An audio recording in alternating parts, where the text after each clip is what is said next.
Good afternoon, everyone. Thank you very much for joining us at this final session of the Beyond Multiple Choice season. We changed the format of this event. Previously, we ran it over 2 days, but we've moved it to spread it out over 3 weeks, and we've been absolutely delighted with the response we've had to that. It's enabled people to engage a lot more, which is ultimately what we want to happen. So just some numbers, we've had over 550 people attend nearly 800 sessions over the 9 days that we've been running. And those are the people that actually showed up as well. So we probably have at least 2 or 3 times out that registered that didn't, but all the content is going to be available afterwards so that people can watch it. Just a couple of things before we start. Obviously, we've just launched the E-Assessment Association Awards. Typically, we used to launch that in the new year. We've actually launched it earlier this year, and we've already had nearly a dozen people submit. So we're expecting a bumper number of submissions this year. So we'll pop it into the chat. So what it does mean is, please, if you've got a project that you want to share, what you've been working on, your successes, etc., please do submit an award. It's free if you submit this year, so we're making it even more of an incentive. So please do that. Anyway, enough of the sales pitch now. I shall now move on to the main reason that I'm here, which is to talk about dark patterns. I won't give any spoilers because I'm going to pass you over to Mike and Trishant, who can briefly introduce themselves, and then we'll move on to the presentation. One final thing, if you've got questions, please do put them in the chat. We won't be answering them till the end of the session, though, just keep the flow going a bit. But I know it can sometimes be frustrating if you're trying to remember what you do half an hour ago. So please feel free to put it in the chat, and then we'll pick those questions up at the end. Okay, without any further ado, I'll ask Mike to introduce himself. Good afternoon, everyone. Good morning here in still dark San Francisco. My name is Mike Sparling. I'm the Chief Operating Officer and Chief Technology Officer for MultiHealth Systems. We're a test publisher headquartered in Toronto, but operating around the globe. And I am expert in technology and artificial intelligence, and through working with Pat and Trishant, the world of dark patterns as we're about to explore. Over to you, Trishant. Hey, thank you everyone for joining. Some of you are having early morning. I just got my second cappuccino, so I think that people are having like that bright mind. But thank you. I'm the third musketeer, if you will say. I am Trishant Mehta. I am co-founder and CTO for OpenEyes Technologies, where we specialize in developing and designing AI strategies through our custom development software practice, helping clients build platforms like credential management systems, learning management systems, competency platforms, workforce development platforms, surveys, etc. One theme that kept surfacing in the past probably 18 months more, but often actually goes unspoken, is the presence of the dark patterns on the web. So when me, Pat, and Mike were just discussing about certain things, we thought it's a wonderful idea to actually have everyone aware of it, because we all are facing that, but we do not know that it's really called the dark patterns. And there is not only just from the mental health and other things from the education perspective, but it's also legally, there is an implication. So these are design choices that subtly manipulate user behavior. And they're not limited to e-commerce or social media, unfortunately. Education and testing are not immune to that as well. That's why it's so important for us to come together and share good ideas and ethical practices for the benefit of all. And this is a global challenge, not just for one country or one continent at all. So with that, let's just dive right into the session, and let me just introduce about what we are going to actually do today. Education is meant to empower people, the students, to help them grow and succeed. But what happens when the very same tools meant to help students that start actually quietly influencing them in the way they did not or do not even notice them? So during COVID, 1.6 billion learners were pushed online, and really a gigantic shift. And no one was actually planned for. In that rush, some platforms began using the sneaky design tricks that calls the dark patterns. that guides the clicks, that guides the shape of the learning, that even affect how the students see themselves when they're actually using the platforms. This isn't just the bad design, it's really an ethical issue. And the real damage, it's really like a loss of trust, fairness, and the idea that education should serve everyone and not just for the profit or so. Having said that, let's just dive into about how the AI is actually being used in the school. I think right now only about a quarter of teachers, and this is all over the globe, it's a quarter of the teachers and just over half of the principals are using the AI in one or other format, which is actually beneficial to the students or the schools in general. And in the schools, in the poor area, basically, they are falling behind because they do not have enough support, whether it's in technical support, whether it's in just the awareness, you name it. There are really limited support for them to do it. So most institutions don't even have a clear policy on AI. And only a really small number of principals get the guidance that they require in order for them to implement for the betterment of the students or so. Meanwhile, the young people are jumping ahead there, and thanks to all the tools that is available today, over 3/4 or the third quarter of them are using the Gen AI tools one or another way on daily basis. But just less than half of the teachers are doing the same. So there is clearly, you can see the gap of supply and demand in a way, if I say that. But what is the good news about this? Good news is most educations institute as well as the educators, they are ready and they want to actually have the training on everything else. They just need to have a chance to learn how to use the tool and how exactly it's going to be used into their daily routine or so. But even let us take a step back and see that what are the dark patterns, right? What exactly are they, and how exactly is influencing the education industries or even our assessment industries or so. So dark patterns are design tricks that quietly push people to make the choices they did not even plan to like, such as click something without even realizing what it really means. These patterns are common in shopping and e-commerce sites and social media, but unfortunately, they have started showing up into the education and assessment and testing industry as well. The problem is most of us don't even notice them, and that's what makes them really dangerous. They can shape how the students learn, what they click, and how they click, and even how they are actually seeing themselves. So all of that without even their knowledge. And if we don't pay attention today, we risk letting these hidden influences change the way the education system works all over the world. And let me tell you that, obviously, right? That's not for the betterment of anything at all. So let me share some example that I would love to actually, say that what exactly the dark patterns and how exactly it is. So the forced continuity or, kind of an opaque personality and stuff. So think in such a way that, for example, a pop-up is saying that no thanks, I don't care about saving the money. When you are trying to actually buy something, it says that. And when you decline a discounted offer, it really manipulates the emotions to push the compliances to you. When you sign up for, say, like a free trial, but the cancellation process is really hidden or overly complicated, that's another way, which is kind of a forced continuity of and what they want. So even user end up paying because the stopping the services is harder than starting it. Think about and it's easy to sign up, but nearly it's impossible to kind of leave. Or say and you are actually having extra items that are added into your cart without your consent, because you might have actually said that sure, I'm interested in some other items, which is recommendation model and something like this. There are some ads which is also says that for example, when you click on the next, instead of going to the next screen, it will actually give you the pop-up ads and continuing actually showing the ads for 30 seconds before actually they let you do anything at all.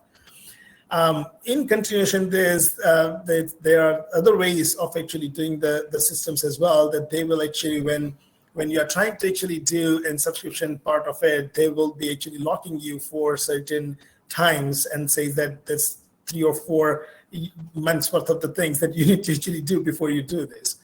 Or there is another way of doing it, bait and switch, that it's promising the one thing, but it's delivering the another thing. So for example, it says that download for free, right? Whether it's an e-papers or anything you have seen, but it's end up actually asking for your data instead of, just simply allowing you to download certain things. And last but not least is the false urgency, which even me and even Mike just actually came to West Coast, and everybody we are traveling, they are actually having and manipulating us by showing them the countdown timers and says that only one seat left or only one room left at this price or so, right? That is actually, that is intentionally, pressuring us and pressuring the user in taking the quick, really decisions. And that's even when it comes, it's a really scary to how exactly this is being done into this, all the e-commerce site and stuff. So, and these are not the bugs. These are the intentionally there, which it's a systematic business model that is really embedded into everything, and unfortunately into the classroom experience as well.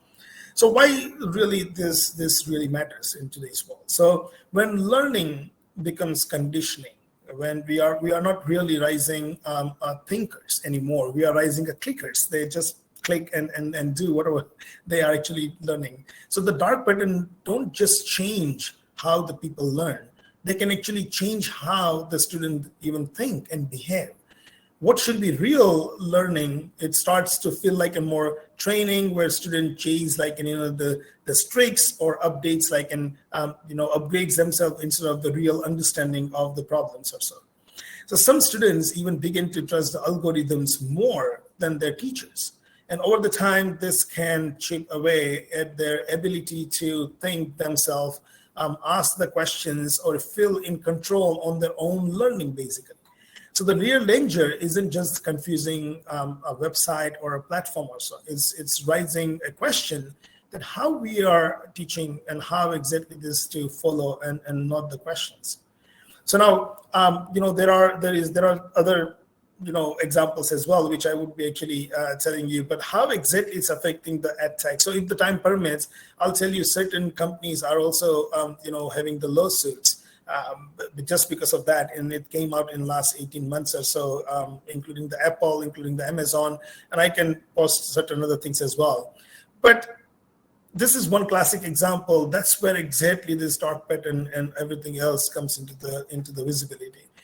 In Ohio, state of Ohio in United States, a 9-year-old girl, and obviously the name has been changed to get the anonymity. Maya actually came into a platform which was actually given to all the students all over the United States, free of charge for all the students to learn, which is an LMS system. And I can actually, because it's a public information, I can even name, the name of the platform, which is Prodigy. And they were having a contract that all the schools will have this platform. The kids are actually learning onto the platform, but at the same time, they are having features where the parents can actually buy the subscriptions to take to the next level, where the students can actually learn differently, or they are having new features will be available if they're actually having a paid subscriptions, or the entire look and feel and the experience, student experience will be completely changed. So think about two students, 8th graders, 7th graders are sitting, or even 5th graders sitting next to each other. One kid is having the normal free version of the platform where they are learning. Another person whose parents was able to get the subscriptions, now they are actually having a subscribed version where the Spider-Man is actually flying around everywhere, where their avatar is there, the entire screen actually become colorful completely compared to the white, that both the students are sitting to each other and they are seeing their screens and they are completely different experience. That exactly where it started, that students are actually pushing the parents to buy the subscriptions, another dark pattern, or the students are having different mental distinguishing between those two because they are two having a different way of learning. And that's where actually it's been started. And think about the 90,000 US schools. And I'm just talking about the United States. Similarly, EU, Asia, and other places, everyone has the similar thing, different platforms, different way of actually doing it or so. So when actually it's happened, so that's where actually she was trying to learn the algebra, but she was actually having the comparatively privileges and stuff like that, right? So that is by design, there is nothing else. Whatever even in the premium, that are costing from $59 per year to $107 per year. So it's hardly $5, $6 per month, which is actually even more forcing the parents to get something else, right? And in the home version, it's a different thing. In the school version, there are different things and stuff. So, and this is really systematic. So in February 2021, it's 3-4 years old data, but there are 22 advocacy groups actually filed a complaint to the FTC, which is an government agency in US, and calling out this particular platform for deceptive marketing and reinforcing the inequality into the learning environment.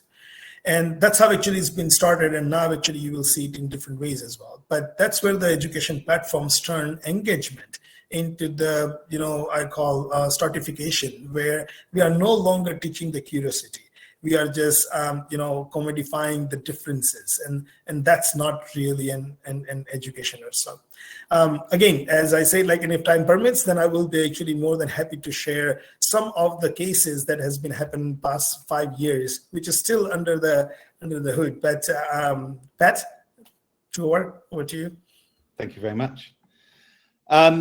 So the thing is that I'm sure everyone here, if you like myself, when I first was introduced to this subject, like Trishant, it's something that we certainly came across in terms of the impact that it has on your life. So if you think about it, whenever you've been online, as Trishant mentioned, there's lots of situations when you're buying things, hotel rooms or train tickets, it's the last one at this price, but it might only go up by 1p. They're trying to create a sense of urgency. So they're ultimately changing your behaviors, but that's true of either the candidates themselves in terms of how they're reacting, how they're engaging, the institutions themselves, about, again, encouraging them to act in certain ways that has financial benefits to the organizations. But we've also got to bear in mind that there is sort of a much, much wider impact of this in terms of the truth I was saying about society and how we view things.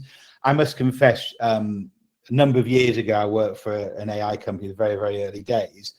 And we were proud of the fact that we had a platform that was very, very good at working out what would make you buy more of what it was that we were providing. So it was a training program. It was aimed at adults, arguably, okay, they know what they're doing, etc. And they didn't have to do it. But often that freemium model is encouraging people to change behaviors, do things perhaps that they don't need to, they shouldn't have to, etc. So it's one of those things. So I put in the question about if you can think of examples. I'm sure there's lots of them, but please feel free to put in your comments. So the thing is, so why do these patterns exist? Now, I think ultimately it boils down to money. The EdTech sector is a huge, huge multi-billion-dollar business. And the thing is what people are looking for is growth. So if you can encourage people to subscribe, to spend more money, etc., there's an interest in doing that. The freemium model seems to be a very good way of getting people engaged in you. Now, if used in an ethical way, I don't think there's anything problem with that, but actually often it's trying to get more value out of you by sort of, that you get involved in something, the first fix is free, get you involved in it, and then you get sucked into it, and then you're doing more and more. It's almost like that social media model about, it's very easy to get engaged, but then you want to get more involved in it. The point being is, if it's about making money and profitability is the right thing. Now, we accept that organizations have to do that. However, I think there needs to be a balance. I'm going to use a little bit few examples of that earlier on. So the thing is, there are things in place to prevent dark patterns. I know it's a very general term. It's a new term that you might not have come across before.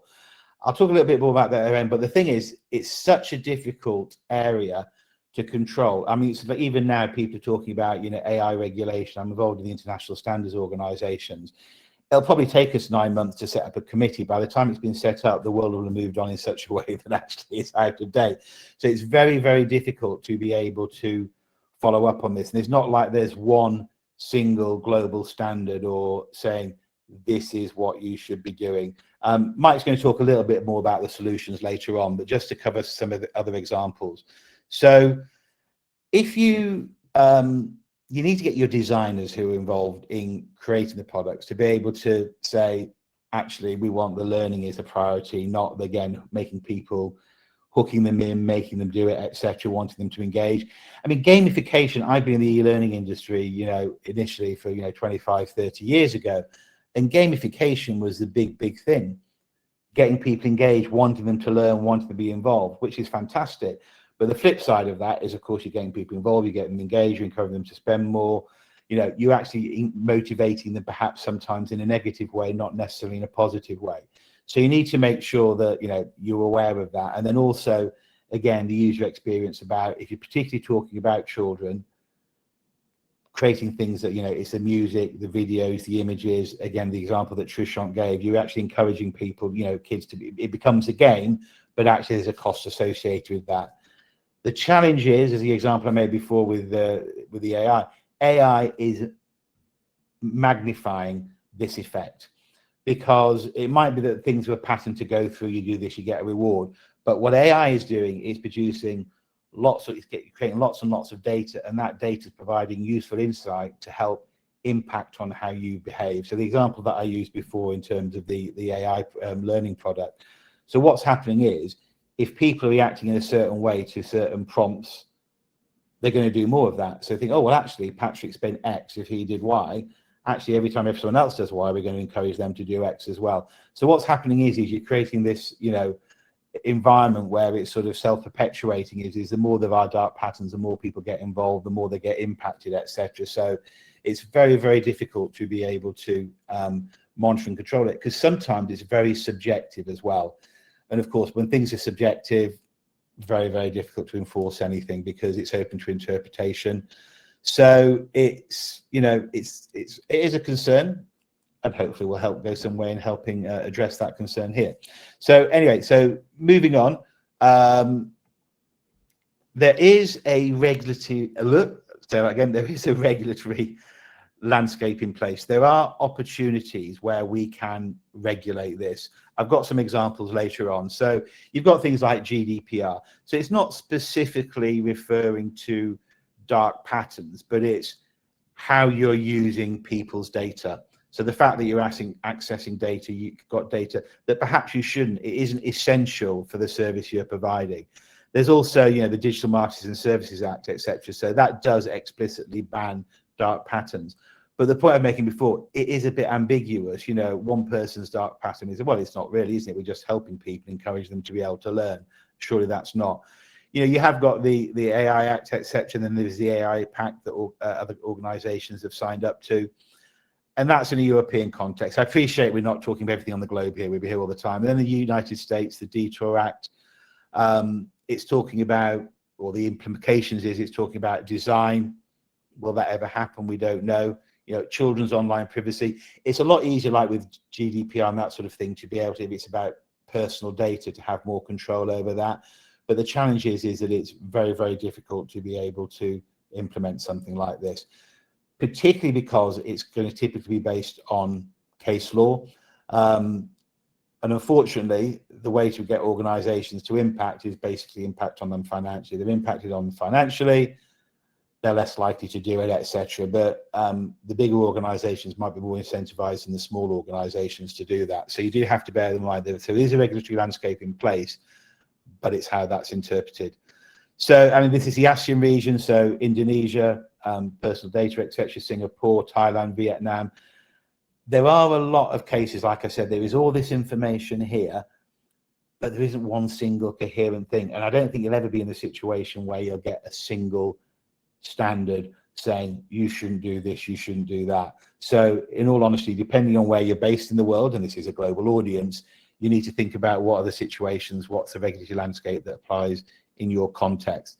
And it's a good thing to do anyway, but actually you've got to understand what are the legal requirements of me doing this. So I've got some samples here from an EU perspective. The EU ones are not huge. It's changing constantly, by the way. There are others, but this is the slides we put together. But it's more the sort of the scale. So Iceland, again, student data being processed, and it was deemed it shouldn't be processed in that way. They got fined, etc. Again, Italy, biometric scans, so you think it's going to that personal data side of things, etc. So they are being penalised for things that don't seem to be doing. It seem to be over monitoring, over surveillance, whatever you want to call it, etc. But it just goes to show you there are examples where this happens, and I think we will find there'll be more and more, because more and more becoming exposed to the use of this with technology. The other examples in Sweden, again, facial recognition in schools. Portugal, the National Statistical Institute, this is a much larger one. So data was being collected for allegedly for one purpose, and then was being used for something else, etc. If you just put dark patterns, go to Google. Other search engines are available as well, Safari, whatever you want. You will see that there is a huge amount of cases, and there are, in the UK, for example, there's one going on at the moment. There's sort of like a class action being run about from which with Apple for their storage, etc., saying people aren't given a choice, they're forced down a particular route. There's also situations going on in Australia at the moment, and these are very big cases. So if you put something in the Apple, Google, Meta, etc., so I put Apple twice there, I'm not saying they're twice as bad, those are things going on and they are being sued. The challenge with some of these is it's going through legal proceedings, which will take a very long time. And the other thing that might happen is they might settle out of court, because often larger organizations would rather do that because it limits their exposure, but also the negative publicity. So you find out there are situations where things have been settled out of court and there isn't necessarily a ruling that says you shouldn't have done this, etc. So there are, you do need to be careful about, the information that's available, but there is a lot of information, and I'm seeing it literally when we first were talking about this 3 months ago, there are becoming more and more examples of where these dark patterns are being used. So the thing is, the impact of these dark patterns, yes, it's not good business practice, and we don't want to be, getting money out of people falsely. We don't really want to be doing that. But there's a huge impact, and this is just some of the data. Incidentally, the EAA, we are doing a AI survey, which is out at the moment, and we're asking organizations to feedback about how they're using AI. But this is specifically around the context we're talking about here. So teachers are fearing that AI is reducing critical thinking. I mean, soft skills, 21st century skills, we mentioned for a long time. Something that consistently comes up is critical thinking. And there is a worry that the more and more that we use AI, particularly with dark patterns pushing us in a direction that might not be the pedagogically the best one, but is the most lucrative one, is that we're going to lose the ability to be able to critical thinking, or students are, etc. But also engage in communication skills, lots and lots of other things. I know there's a much wider picture to that. Consumer parallels, in all honesty, I get it incredibly frustrating with websites, and again, slightly outside, when organizations are trying to get you to, you sign up to something very easy to do. So the only way you can cancel it is by phoning up, and then you've got to phone up, you've got to go through a call queue, you've got to speak to someone that's then going to try and convince you to stay and you shouldn't go, etc. Well, actually, really, it should be just as easy to unsubscribe as it should be to subscribe. There's no reason to be able to do that. The forced countdowns of making you say, oh my goodness, if I don't buy this now or do this now or react now, I'm going to be penalized in some way. And it does create a sense of urgency, and people do respond. It's impacting your behavior, and that's why they're doing it. However, people are saying that they will move away from organizations that react like that, that act like that, that are introducing those sort of things into their platform to make you do it. Unfortunately, you don't always have that choice, because there are a limited number of options available, or it's the easiest choice, etc., and it's more effort to leave. So unfortunately, sometimes you put up with it. So from that perspective, there are implications from an organization perspective of the dark patterns, the negative impact that could have. But it's not all sad. I'm going to pass you over to Mike, who's going to bring a ray of sunshine to our dark patterns. Well, thank you, Pat.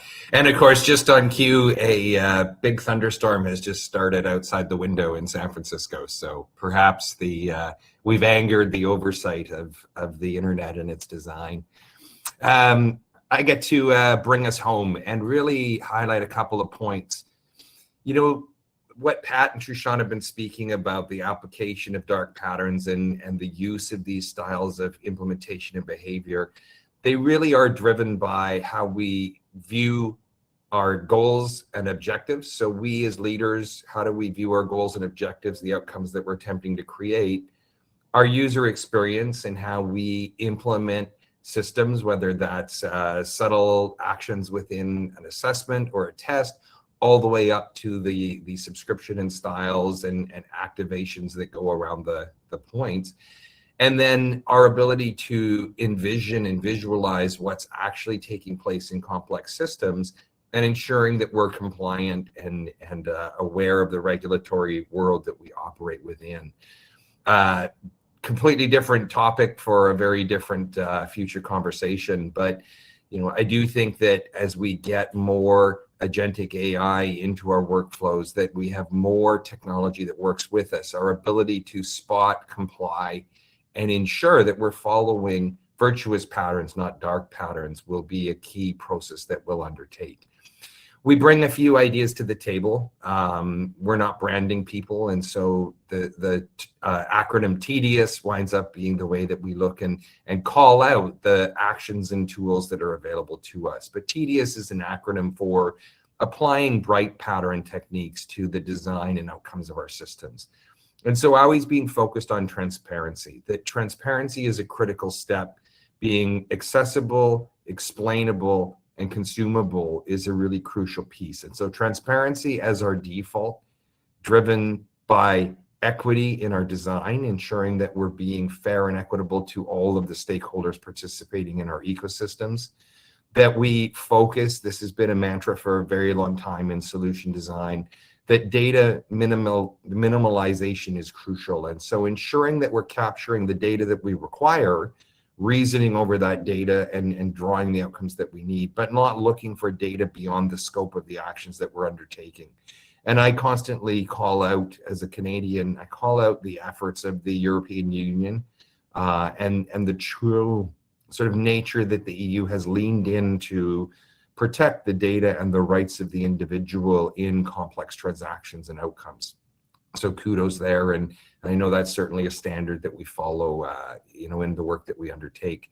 Interoperability is freedom. So the less that a platform is constrained, the less that an action is inaccessible, the less we can do with it over other workflows and outcomes. And so designing with interoperability as a concept, whether that's, as Pat alluded to in the examples earlier, the ability to bring your experiential data from one environment to another, or as Trishant highlighted in the opening, some conversation around how do we seed things with data that more reflects us and pushes our needs forward. That interoperability is a decision that we make as system designers and paying attention to that. That openness and the use of ethical AI is crucial. And you know, it's funny, San Francisco, every last doorway, billboard, bus wrapped in outcomes, everything is AI, and AI is the driver for all change. And we know, you know, as a group, as societies, and as designers and leaders, that we will increasingly rely on AI for various actions that we undertake. And so the more that we ensure there's no dark patterns in those integrations and applications is really crucial. Universal accessibility, it is mandated and required, but to really double down and focus on accessibility of all of our stakeholders and ensuring the systems and platforms that we deploy are built in the image that we wish to have them be, and that is including universal accountability and accessibility. I guess I got my words twisted at 7 in the morning. And that standards and regulations compliance is really crucial to us. So being aware of and being aligned with the needs of our stakeholders, while also understanding the importance of being compliant in the markets that we're working in, and often recognizing that where our platforms are housed or where our organizations are registered may not be the jurisdictions that we're operating in. And so understanding that three-dimensional vantage point of our deployments is really crucial. So TDIUS, not necessarily the best acronym, but each of these actions help us to focus on the brighter virtuous patterns over the dark patterns and the outcomes that that creates. We, again, as leaders have the choice. You know, we can lead our organizations, we can design our systems and solutions, and we can use fear as a driving motivator, or we can use hope. And that the message that really Pat and Tushant and I want to bring forward today, that we've brought forward in previous instances of this presentation and others that we've delivered, is that hope will always triumph over fear. Fear is a powerful tool. Fear sometimes has to be used in certain situations within a system, in a design, in order to ensure the outcome that's being guided.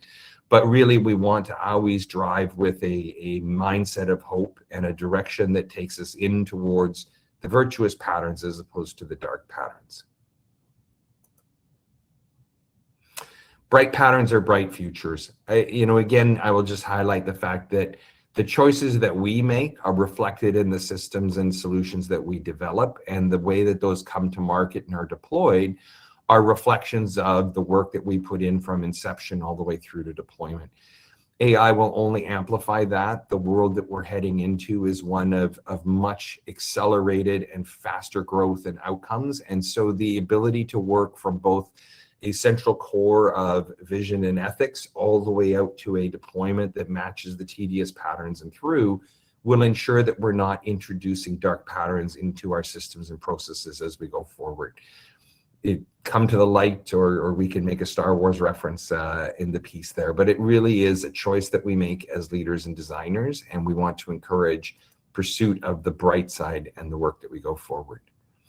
The choice before us, the key takeaways, this is ours to control. These solutions and outcomes and patterns, the pieces that Pat highlighted, the pieces that Tushant introduced us to, these are choices. No tool develops that. No system comes embedded with dark patterns and driving the means towards you. These are choices we make as UX designers, as solution designers, as leaders in the vision and outcomes that we promote.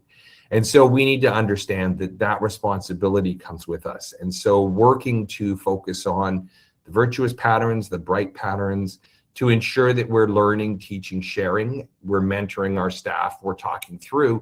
We have a very active chat between the three of us, Tushant, Pat, and I, where we find all of these different applications, experiences we have, lawsuits that are registered, and we drop those into our group chat, and we're ensuring that we're all aware of these actions, but the implications being we're all taking them back to the communities that we operate in and continuing to share the examples of both the good and the bad and the highlights that comes from it.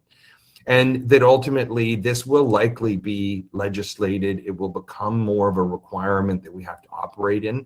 So the earlier that we understand, learn, teach, set our systems in the right path, the more compliant we're going to be when this becomes a regulatory outcome that we need to follow by default.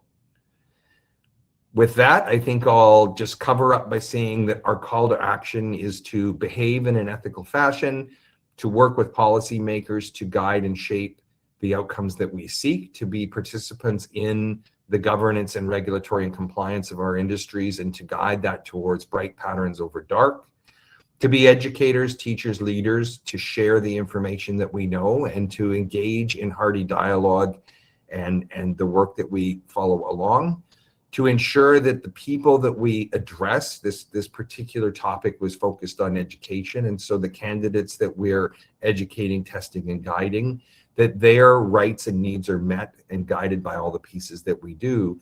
And as technology underpins everything, even if you're not a technologist, you still need to invest the time and energy to understand the actions of the technologies that are underway. And as technology accelerates faster, deeper into all of the different workflows and processes that we follow, this understanding, not necessarily at the code level, but at the system and outcome level, will be crucial for all of us in the work that we undertake. The PEC framework gives us a way to think about that in a holistic fashion. The TDS acronym gives us the tools that we need in order to understand the stakeholders, the outcomes, and the actions that we want to take. And the call out to be a participant in the pursuit of virtuous or bright patterns is our ask of today. With that, I'll invite my other presenters, in Tushant and Pat, back to the stage, and I'll hand back to you, Pat, as we'll look for questions and further comments. Lovely. Thank you very much for that, guys. We have got some questions, but before I go to those, I'm just going to ask one myself, because this is what I've been struggling with over the last few months since we've been speaking about this. Is so, at what point is, good design or persuasive or encouraging learning a dark pattern? And is that the big problem? It's very blurred. I mean, I'm not a developer, so I don't develop. I'm not very technical, but you're much more technical than I am. What do you think that is then? What's the line, or isn't there one? Trishant, do you want to take that? Mike, I was about to say that if you can Okay. I should have picked someone. You can see we didn't rehearse this particular I didn't think of the question till now. I think that's a great question, Pat, and it really calls out the fact that these patterns aren't black and white. I mean, we talk dark, we talk light, but it's very much an understanding of what is the difference between gamification, encouragement, or using different behavioral science techniques to affect an outcome. It's really the end that has to be understood, and then the means has to be measured and assessed. And so if the goal of a behavioral encouragement or a gamification or a complexity of action is to protect, advance, enable, then sometimes it makes sense. You think of the famous movie where they're going to launch all of the missiles, and there's a cover they have to lift from the switch so they can press the button.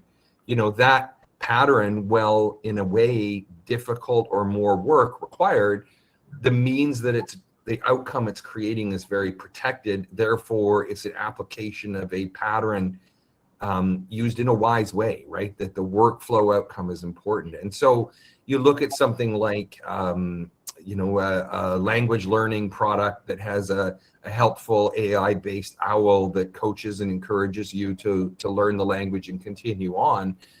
That work pattern is very much potentially a dark pattern, and we hear about in things like AI products where the sycophantic AI chatbot or some of the behavioral science techniques they use to keep you engaged and clicking and working with that. That's a dark pattern, but encouraging people to continue learning, but also encouraging them to take a break. It's time for water. It's time to take and reflect and come back for the next lesson later. The application of the pattern and the outcome goal that it's seeking is so much the point of the difference between a light pattern or a dark, as opposed to the specifics just of the pattern, because applied wrong, dark, applied right, probably virtuous or light. Yeah, and I don't think, after he has given the example of the missile and the button and stuff, I don't think I can say anything more. But no, that was really on the dot, that whatever he has said. So yeah, nothing more from my end. The thing is that the challenge that I find is that, again, it was only when Trishant brought our attention to it did I realize it was called something like this. But this has been going on for a very, very long time. Mm-hmm. Yeah. It's just that we accepted it. It was the way it was. We didn't mind. I'm sure some of the biggest culprits are the biggest organizations in the world who have a vested interest in doing this. Think of all the antitrust lawsuits that have been over the last 15, 20 years, etc. So I guess to a degree, we've all put up with it because we weren't in a position to do anything better. But actually, I think this is malicious. I think it's an intentional, targeted. It's not like slight naivety and like perhaps to a limited. I think they've gone out of their way to sort of let's make people do it. It's like saying buying a burger and you want, as soon as you have one burger, you want another one because they're very Moorish, etc. So yeah, it's we can't do that possibly. Well, actually we do that as well. So you've just got me onto another topic altogether, which is perhaps outside the EAA's remit, but. Yeah, so big organisations certainly have been guilty about encouraging this. Have we got any questions from the audience, actually, Adam? Sorry, I'm talking here as if I have got other questions myself or other topics. Yeah, I'll just read it out. It's always about money. I wonder if dark patterns also encourage us to give away our data or encourage us to allow our data to be used in ways that we don't want or expect. So I can take that. I can take that. So, as you rightly said, Pat, that this exists for probably more than 10 years. And what, as a consumer, we thought it's a business tactic, that we are, the company is having a brilliant idea of having a recommendation engine. And if you're buying something, let them buy something else. Or if you are having just the one seats available or whatever it is, this was all the business tactics. That's what actually we thought. And as a consumer, we are actually doing it. So we were like, the control was actually putting back onto the consumer that if you want to actually buy it, we are not pushing you. We are not actually asking you. You click the button and you actually do it. So to answer this particular question about the money versus the data, we always thought that from the business perspective is the money part of it, and they are still collecting the data, and then they are training their model in such a way that they can actually make the recommendation engine or the dark patterns more brilliant, and more brilliant in a way that they cannot actually have any legal connections and perspective on that as well. But it's really from the business perspective is always the money. Now think about it. In September 2025, which is like a couple of months ago, Amazon has been fined for $2.5 billion of the fine, right? Now, $2.5 billion and that is also the out of the court settlement. It never actually went to the court at all. So if the company itself, it says that I'm ready to pay the $2.5 billion, I'm 100% sure that they have made like in $5 to $7 billion anyway out of it. So if they want to actually pay out like in 30% as a fine, I don't think they have any issue whatsoever. So they knew about this, right? And our government or legal or anything else, there was no structure behind this. So that's why they kept doing it. And they're actually making the money. So sure, from the business side of it, it's always about the money. And we are still giving the data away to make them more money instead of actually being digital on this, if that makes sense. Mike, anything to add? No, I think you summarized it really well, Shashank, that there are second order outcomes, right? Which is keeping you as a subscriber, making it difficult to unsubscribe, as Pat highlighted in his piece. That's directly about money, but creating ways, and there's another very good question in the Q&A that hints on the use of data as a side effect of the collection and the original dark pattern. And so it's that classic, you are the product when your data is driving all the different outcomes. And so being aware and conscious of the data, I think, in the second order effect of the data that's being collected is probably more of a dark pattern than the simple, first order act of the money that's there. But I think money is driving at some level all of these patterns. I mean, I think there's probably is two things I would say on this one. Is one that, you mentioned about the data, that particular question. Now, whoever reads the license agreement when they subscribe to an app, the 486 pages that you're signing your life away. Oh, it was in the small print. And it's like, the reality is no one reads it. Oh, well, you clicked on it. That for me is a dark pattern, because people are not going to be able to sit and read that. And they know that, and that's why they do it. So they're just ticking a box from a legal perspective. And I think that's immoral and shouldn't be done. But anyway, the other thing is even something very, very simple, like, when you go to a website, you can subscribe to everything, but it's really difficult to not subscribe to everything. You've got to scroll down, click on it, scroll down a bit more, click on it, and you're just like, oh God, I can't be bothered. So, so you've got two options. You either leave the site altogether, but then you were there for a reason, or you just think, oh, what the hell, I'll just click on it. So obviously you're giving your data away. So this is it. You're just creating, and it's your fault for being lazy, but they know that people are lazy and they won't do that. And therefore they are accepting that that's what's going to happen. So it's very, very difficult when you've got that sort of thing going on, that it is unethical. You shouldn't do it, but organizations do. And I know it's only a minor thing, cookies on a website, but equally the same thing could apply in lots of other cases as well. I think the other thing about money, it's not just the money the organization makes, but it's also the individuals within that organization that are all bonused and incentivized and might have KPIs about, how engaging the product is, what's the average length of time someone spends in the product, et cetera, et cetera. So if you're encouraging your staff to do things, so it's up to them as well. But obviously, you're going to say, well, I don't want to do that. And it's, well, fine, we'll get someone else who is prepared to do it. So the organization, it's not just about the direct money they make. It's also how they are motivating and incentivizing their staff to do these things as well. It's very, very difficult, because I'd love to think that some companies are very ethical, absolutely no problem, but if it boils down to the money, it's very, very difficult to be able to do that. Have we got any more questions, Adam? Sorry,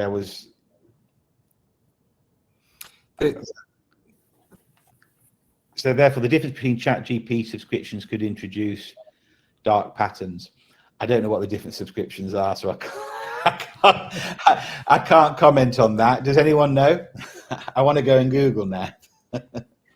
Yeah, no, it does have the free version. It does have like in $20, the version, and there are another version as well. So I guess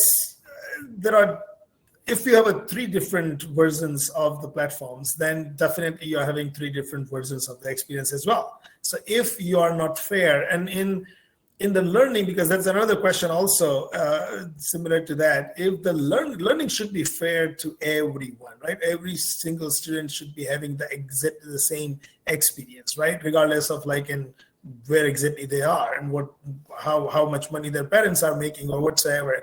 So on the ChatGPT side, which is mostly basically onto the the workforce environment, I guess that it could introduce the dark pattern there. But again, it's by the machine. You are writing the prompt, and machine is actually give you the answers and stuff.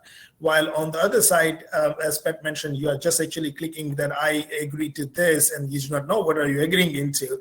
So the one is the intentions and convenience of a human, and still controlled by the human, that whether they want to do that or not. On the other, the human is actually just prompting the prompt, and the machine is actually creating this dark pattern while they are responding it, because they are having only limited set of the data available based on the subscription they are doing it. So indirectly, the machine is also actually creating the dark pattern, according to me, because the way actually you have the subscriptions. But this is just my personal thing. There is nothing yet onto the machine that there is a lawsuit or so. All the things that is happening is really onto the website. And just to add that as well, we are always talking about the website, but the dark pattern also exists into the mobile applications as well, right? So, but there is a different level of the discussions when it comes to the mobile app compared to the web.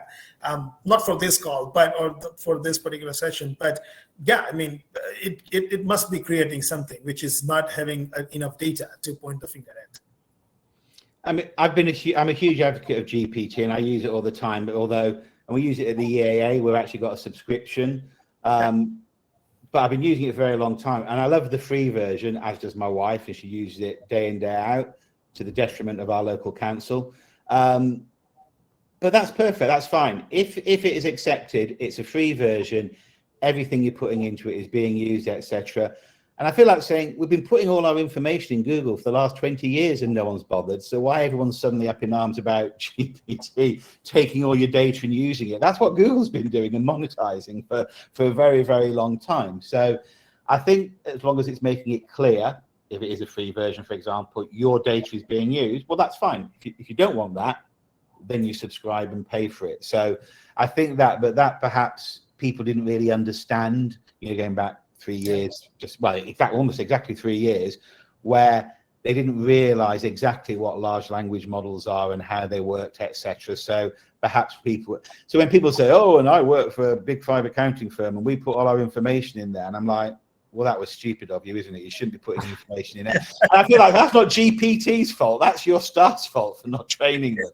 But, that was always the sort of, how awful it is that's doing it. So I do think it's very, very difficult, because as long as you're clear, I think back to your point, Mike, clear, transparent, you're making it whatever happening, I think that's acceptable. And then if you are prepared to pay, you get benefits of paying.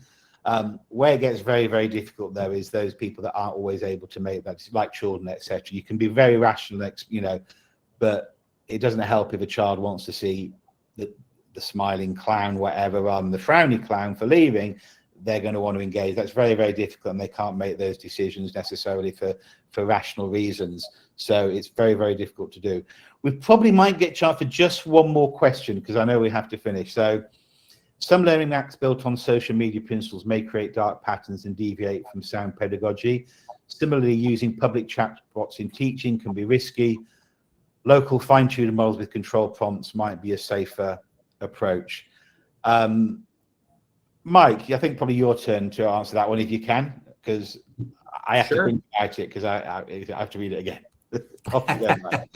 Yeah, let me take a piece there, and I'm actually going to fish one other question that's there because it's on a similar point. There's another question that asks about distinguishing between a nudge versus a dark pattern in a deployment cycle, and this question here is really asking us, about is it on the licensing side, is it important to recognize that a general purpose model is trained to be generally responsive? And so when the topic of fine tuning comes up, it's saying, is the organization improving the model to reflect their goals and objectives and their pursuit of light patterns versus dark?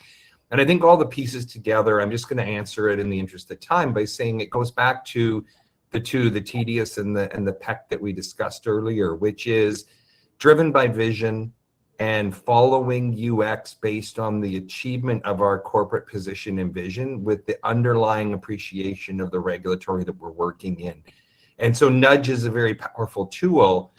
Chat is a very powerful tool. Social media techniques, the engagement of the crowd, the work in a team, the ability to be asynchronous in education is really crucial. I'm sure this conference has had many presentations about the personalization of education and the outcomes that creates. In all of those scenarios, going back to the frameworks that Tushant, Pat, and I presented around how to think in light patterns and how to understand the actions we undertake at our UXs and the vision that has to guide and lead that is the answer to both of those questions. That finding ways to present to people models that are supportive and encouraging, that's a lot better than presenting models that are dark patterns and not. And nudge techniques and the other pieces there, you want to build a safety framework and a framework that says Tushant's learning style, and he's the box next to me, so I'm choosing him. Tushant's learning style might be an hour of focus, and then his ability to continue to absorb tails off quickly. And so we may use a nudge at 45 minutes to ensure that Tushant's learning is focused on a wrap up of the lesson that we're working on. Whereas if Pat's learning period is 2 hours before he trails off, we'll dynamically adjust where a nudge for conclusion and wrap up will come in that workflow. And each we'll end it by saying, it's time to get a glass of water and to stand up and touch your toes 10 times and do some jumping jacks. Remember, a fulsome, wholesome mind is better than a tortured mind. And the happy clown face reminds us that we are managing our mental state through those very complex workflows that are based on behavioral patterns that are taking place. And I think that both of those questions really are centered around vision to UX and the way that goes forward. Yep. You've got 30 seconds, Tushant. Yeah, so instead of answering that, there is another question that I would like to actually end our session with as well in a positive note. The question is about are there any examples of the companies that successfully actually removed the dark patterns? So the answer is they are working on it, including the Figma or any other designing tool, which is actually you start designing the web page before it goes live. Let's actually just make sure that there is no dark patterns or so. So we are also creating some AI tools, which is working with and plugins working with the Figma. But there are some designing tools that are actually working towards it as well, including the Adobe. After Adobe also got actually the class action suit basically in last 6 weeks or so. So yes, there are some positivity is going to come. That's for sure. But I'm not aware of anybody has done it right away. Fantastic. So finally, thank you so much, Mike, Tushant. It's been a pleasure. We are hopefully at the June conference, 8th of June next year. We're going to be having another session, hopefully, where we'll be able to talk more detail, and I'm sure we'll have lots more examples for you then as well. So thank you very much. Thank you all. Thanks, everybody. Bye-bye.